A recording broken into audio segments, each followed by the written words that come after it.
O Estatuto Digital da Criança e do Adolescente, que busca evitar casos de violações graves contra menores de 18 anos no ambiente virtual, foi sancionado pelo presidente Lula. A chamada Lei da Adultização prevê mecanismos de proteção às crianças, aos adolescentes no meio digital. Para a gente entender melhor como deve funcionar essa lei, nós recebemos aqui no TJ o Kevin de Souza, que é advogado especialista em direito de família e sócio também do escritório Souza e Rosa. Seja bem-vindo, Kevin. Boa tarde para você.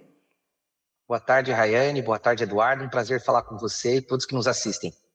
Kevin, eu já aproveito para te perguntar, Pelo texto, as empresas de tecnologia, elas vão ter que tomar medidas para prevenir o acesso das crianças, dos adolescentes, especialmente a conteúdos pornográficos, incitação à violência e também à exploração sexual. De que maneira está previsto para isso acontecer? Perfeito, Rayane. Essa legislação, ela obriga as plataformas de forma direta a adotarem os mecanismos necessários para tornar esse ambiente digital mais confiável, através da verificação por idade que vincule essas contas de menores com os pais irresponsáveis. Automaticamente cria-se um filtro de supervisão, onde a criança ou o adolescente não vai mais só indicar que é maior de 16 anos, na verdade vai ter que haver agora uma validação, né, por alguma prova de vida, por algum atestado, e aí cada plataforma vai criar o seu mecanismo para evitar que esse acesso seja franqueado para menores de 16 anos sem controle e automaticamente também inibir, fazendo filtros prévios, né, a esses conteúdos que sejam abusivos, ilegais, para que eles possam inicialmente, né, serem removidos com rapidez. Então, diferente do momento atual, onde você primeiro tem a denúncia para depois haver a remoção do conteúdo, as plataformas vão atuar de forma preventiva, evitando que essas crianças e adolescentes tenham contato com qualquer tipo de conteúdo que possa conter pornografia, violência, exploração, dentre outros fatores.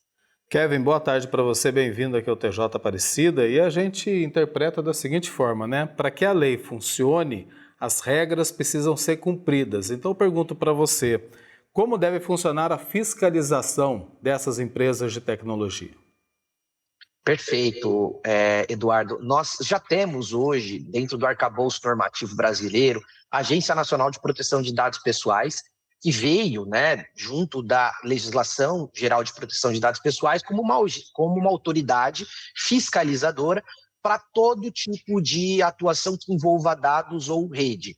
E dentro disso, até para não se criar mais uma estrutura e criar uma complexidade para o sistema fiscalizatório brasileiro, se entendeu por bem que esse ECA digital, o Estatuto da Adultização, que evita essa exposição, seja regulado e fiscalizado pela própria Agência Nacional de Proteção de Dados Pessoais, que agora passa, dentro do prazo de 6 meses a partir da validade da lei, a ter, então, a capacidade de multar empresas que descumpram essas medidas que foram estabelecidas pela legislação em até 10% do faturamento da empresa, com multas chegando até 50 milhões de reais.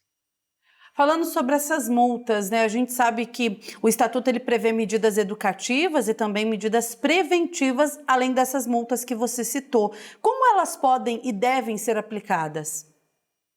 Olha, a gente entende que essas multas ela têm um caráter preventivo e pedagógico, Então, a multa ela existe justamente para que o peso da multa faça com que a empresa adote os mecanismos necessários para fazer o cumprimento da lei, e de outro lado a gente tem as medidas educativas, aquelas que são do ponto de vista social mais interessante.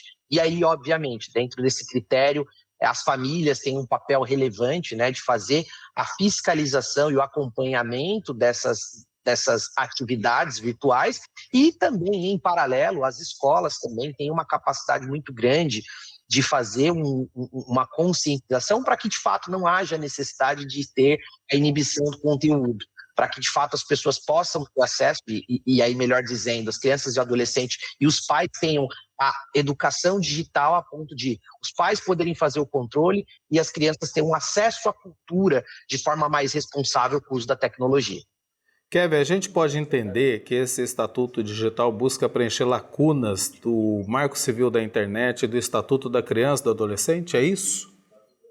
Olha, do ponto de vista jurídico, a gente entende que há uma lacuna até da própria evolução da internet, Muitos crimes que foram, por exemplo, previstos hoje não eram previstos em 2014, tampouco em 1990, quando nós estávamos falando sobre o Estatuto da Criança e do Adolescente. Então, esses riscos de ambiente, que agora estão no ambiente digital, estão sendo objeto de atualização que, a meu ver, é necessária para que um mundo onde as pessoas se comunicam através dos mecanismos digitais e as crianças estão mais expostas a jogos, aplicativos, redes sociais, em termos jurídicos, a gente está dizendo que não que ela venha para substituir nenhuma dessas legislações, mas para complementar, do ponto de vista jurídico, o arcabouço normativo e as necessidades da sociedade.